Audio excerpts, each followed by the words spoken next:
Rawr. What?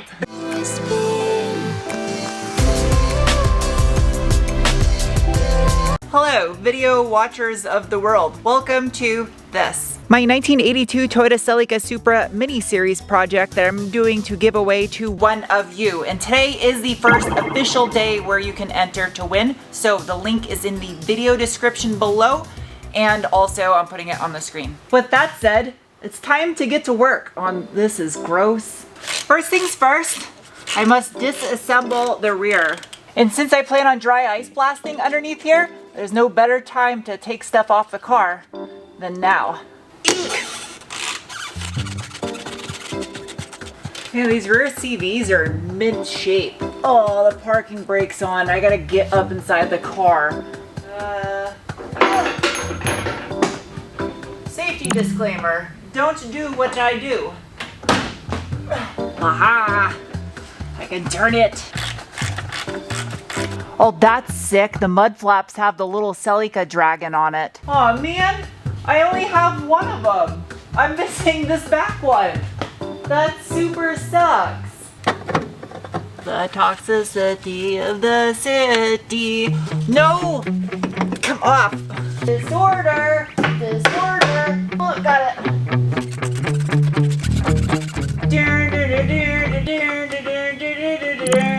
Aerials in the sky.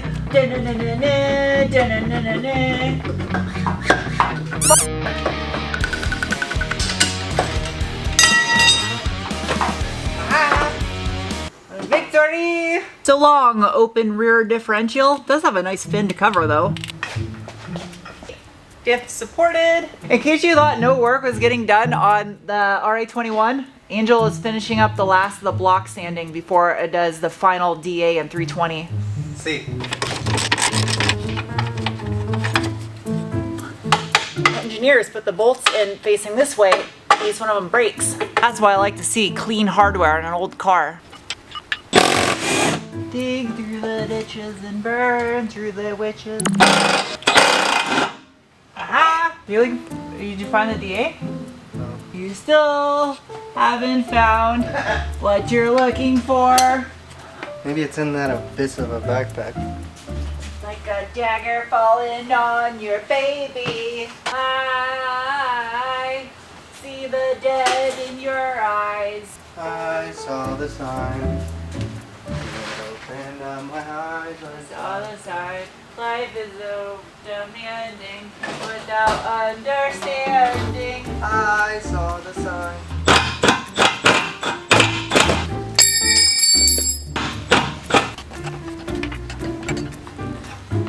Driver shaft out. Rotate. Aha! That saved me from having to go up in the car and put it in neutral.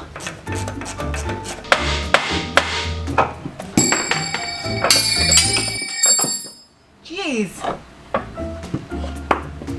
Drive shaft. I never claimed I was a good singer. That's a heavy unit. I better get ready for that. I don't even know if I'm strong enough to get this thing down. This thing probably weighs a lot. I don't. Ta-da! You got it? Oh, what? Yeah. Alright. I didn't know how to ask. It's like, should I lower the car? I don't want it fucking like out of range for you. Oh, that's the. Oh wait. Yeah, there's one. There's some on top. Oh, okay. Cord on the cuff. Check in with me and do your job.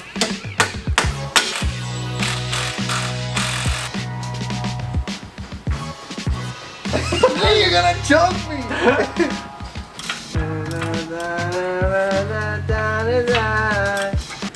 Carry on, carry on. Nothing really matters. Nothing else matters. Now you're going to Metallica. What is going on here? Alright, ready?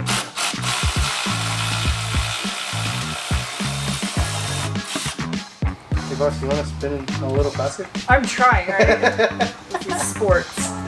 You know what this rear control arm kind of reminds me of is the Alpha Link on the Stelvio Quadrifoglio. It has a similar kind of look to it, the way it floats down there. Some of you are probably wondering why I did not remove the exhaust before taking out the rear diff and drive shaft.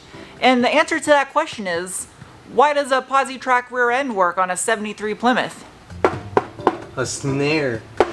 Oh, I said it sounded like a bees or a wasp nest made out of paper. So I was trying to find a period correct Japanese exhaust system for this. I did find Fujitsu makes one for the GA61, but those had the 2-liter in them.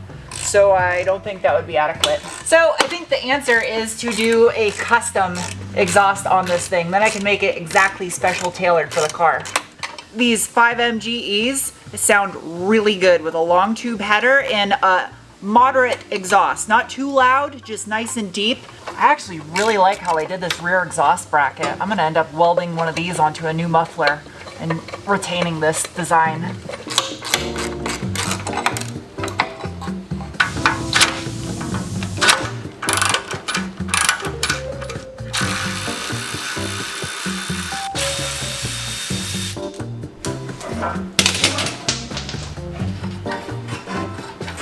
Oh geez, it sounds like one of those rainmakers. This muffler was done for. Well, that's pretty amazing. The cat is actually in great shape still. That's because it's made out of stainless. Toyota's been doing this forever if that's the original one. I mean, stainless is still rusted, but not as bad. Probably take the transmission out while leaving the header in here, but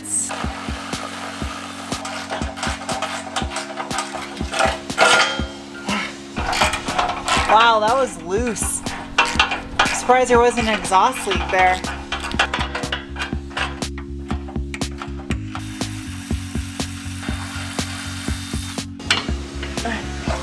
Oh geez. Ah.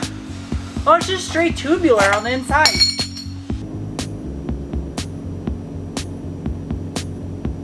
Welcome to day number 2. I'm not looking forward to this. It's time to remove the transmission. The fun part. To remove you, I must remove you and you. Ouch. Ashtray, come out. Ashtrays make awesome interior screw holders when you're doing maintenance. Luckily, this plastic that goes around the shifter looks to be identical on the manual cars other than the boot. This little part of the console right here is chipped and broken off. The pieces are down inside there luckily, and I have a nitrogen plastic wall there so I can fix it. This is something you don't see in new cars. Exposed screws. Screws in here? Nope, no screws. Well, that's sweet. The back of the seat has a zipper pouch. That's so nice.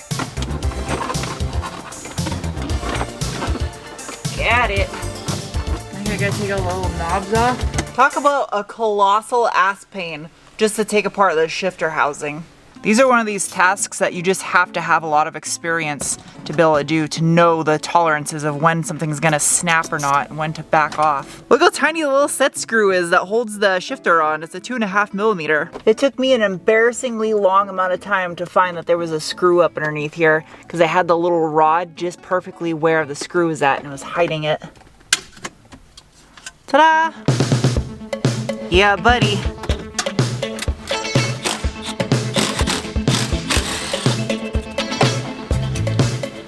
There you go.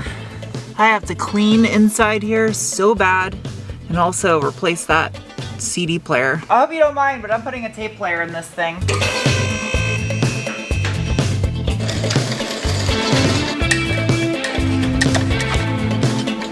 Oh wow. The starter looks fairly fresh. I think those upper bolts are gonna suck a little bit. I might have to do them from the top. I knew I was gonna have to get to that top hardware from up above. I don't know why I did this. I swear it was not snacking on grease.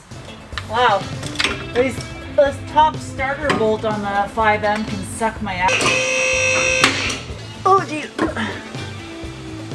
Well, that's a good looking starter. It looks fairly new. Ah, there's where the oil leak's coming from. Oh, I gotta drain the transmission fluid still. This is why I don't like automatic transmissions. There's just so much more dumb stuff to deal with. Oh yeah, that needed to be changed. That ATF's kind of dark. By doing this, I am making this car more performance oriented and also more reliable because you don't have an old ass transmission that relies on technology. It's way outdated.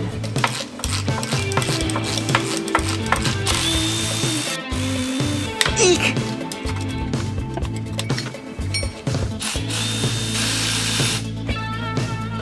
Bracket.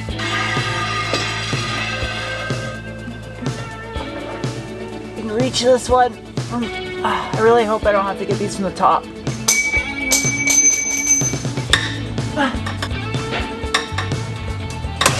Got it.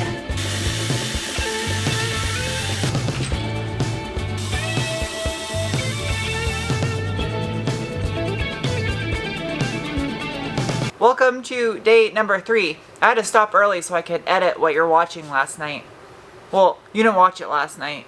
I'm gonna shut up. I got one last bolt on the top of the bell housing. We can't do it with these extensions. This one's gonna suck because I think we can only get to it from the top and that doesn't compute. Alright, if this isn't possible, I don't know. It's bullshit. Oh, I see where you're at. You can? Yeah. Got it. This thing's gonna do some shifty boy stuff here in a second once I loosen this. We gotta get a cargo strap. Dude, this strap is like too big for this, but it's the only strap I have. This strap is so big. I think it'll be good enough just to get it lower, then we can ratchet it a little bit more once we get it a little lower. I'll catch the transmission. With your bare hands. Rawr. What? What the hell was that? It's a bare hand. Oh. Oop, grab that spaceship.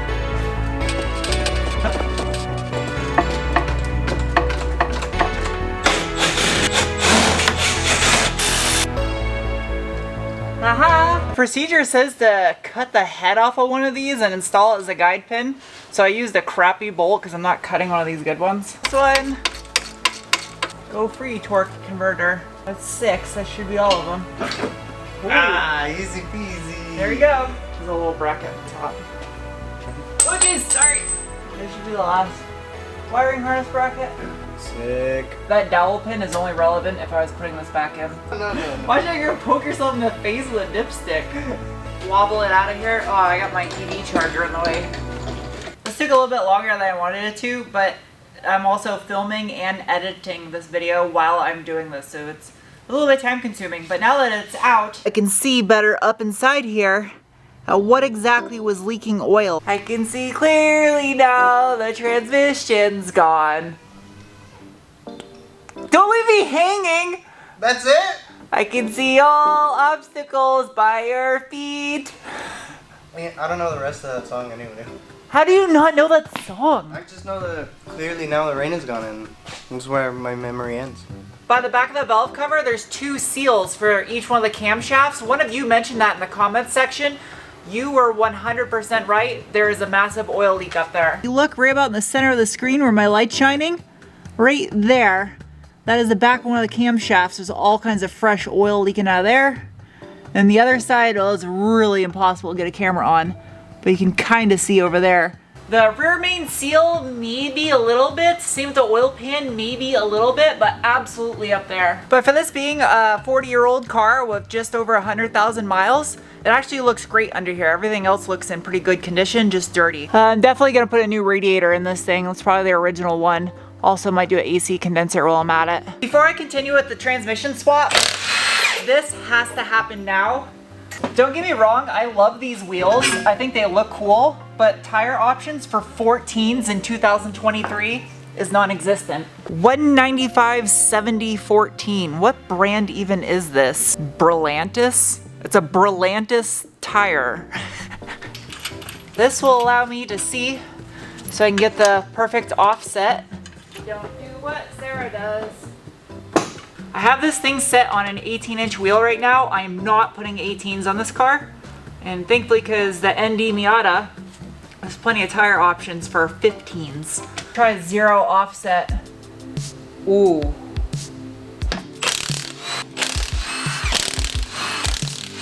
Actually, I don't even know if staggered fitment is really gonna work. It should, but 7J105. ET5. Not saying what I'm getting for wheels, but just think 80s Kaido racer. Okay? As far as the RA21 goes, the next video that comes on it will have the rest of the bodywork, which is like 10 days worth of labor, and the final paint all in that video. It's not the way I would have done it, but the views were starting to drop on the bodyworking, as understandably it's sanding. And I spend everything I make in ad revenue on these videos back on content for you, which is probably a horrible retirement idea because I have no retirement plan. But I don't know, I'm proud of the videos I make. So as far as the Celica Supra goes, the giveaway has launched. So the link down below to my website where you can enter to win. And hopefully the proceeds from this giveaway, if I don't go upside down on it, will recuperate some of the losses from building this thing. Because this car was really expensive to build. So thank you guys for watching. I'll see you soon with another video. Bye.